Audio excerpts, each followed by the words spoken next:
कहते हैं मगध के राजा बिंबिसार की। ईसा पूर्व 6वीं शताब्दी में देश छोटे छोटे जनपदों में बटा हुआ था, पर बिंबिसार के नेतृत्व में पहली बार मगध एक साम्राज्य के रूप में विकसित हुआ। जैन और बौद्ध दोनों राजा बिंबिसार को अपने करीब मानते थे। इन्हीं दिनों गंगा के उस पार वैशाली में लिच्छवियों का गणराज्य स्थापित था। वहां की आम्रपाली अपनी सुंदरता, नृत्य कला, गायन वादन के लिए विश्व प्रसिद्ध थी। भरपूर वैभव के बावजूद उसने बुद्ध की शिष्या बनना स्वीकार किया और अपनी संपत्ति संघ को दान में दे दी।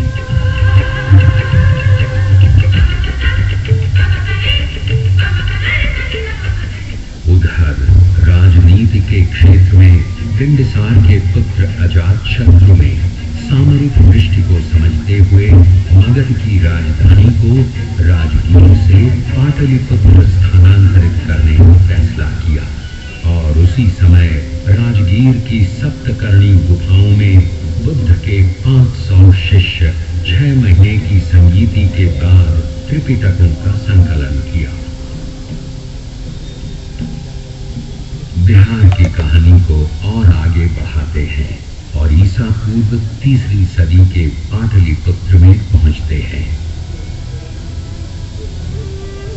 अरे ये क्या, यूनान का राजदूत मेगास्थनीस यहाँ प्रवासी जीवन बिता रहा है। गंगा तट का ये शहर करीब 9 मील लंबा है और 1.5 मील चौड़ा है, जो कि तत्कालीन रोम से कम 2 गुना बड़ा है। शहर चारों ओर लकड़ी की दीवारों से घिरा है। लगभग 570 बुर्ज हैं और आने जाने के लिए 64 दरवाजे बने हुए हैं। शहर के चारों ओर सुरक्षात्मक खाई है।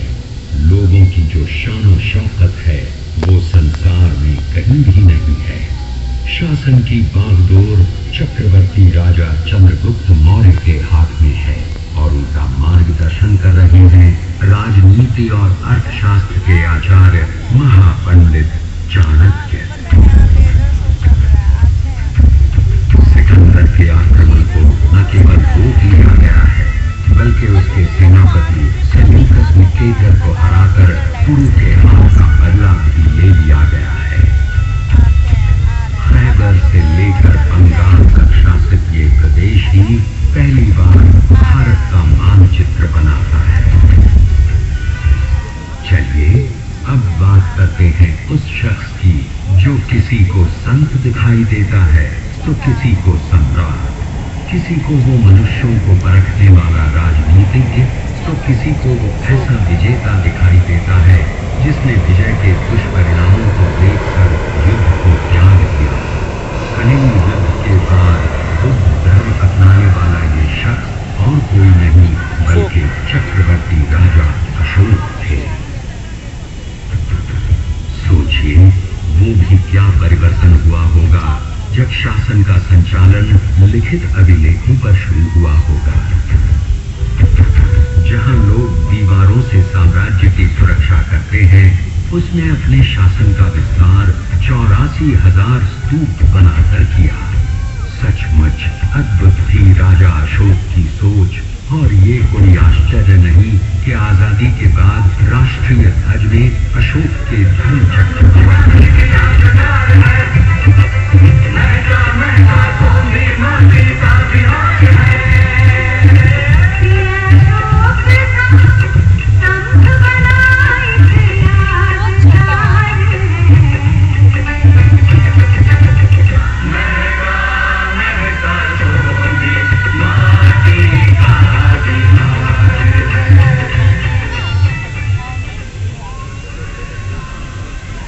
तो ये रही बिहार की ईसा पूर्व की कहानी।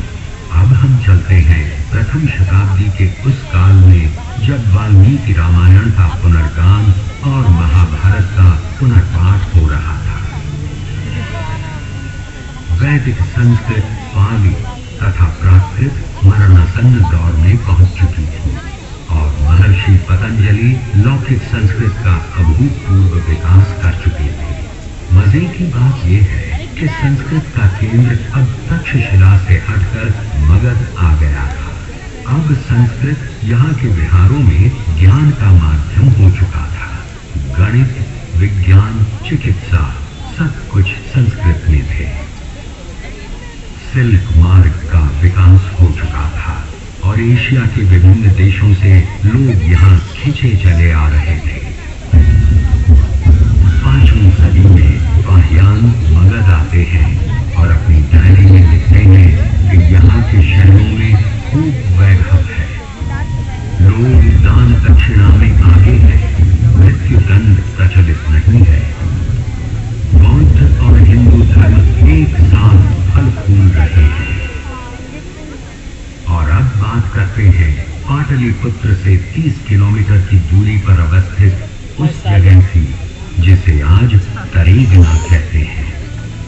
5वीं सदी में खगोल एवं गणित के प्रकांड पंडित आर्यभट्ट तारों को गिन रहे हैं, सूर्य ग्रहण और चंद्र ग्रहण की गुत्थी सुलझा रहे हैं, पृथ्वी के अपनी धुरी पर घूमने की घोषणा कर रहे हैं और उसकी परिधि नाप रहे हैं। अब राहु केतु के चांद सूरज ग्रसने की बात झूठ सिद्ध हो रही है।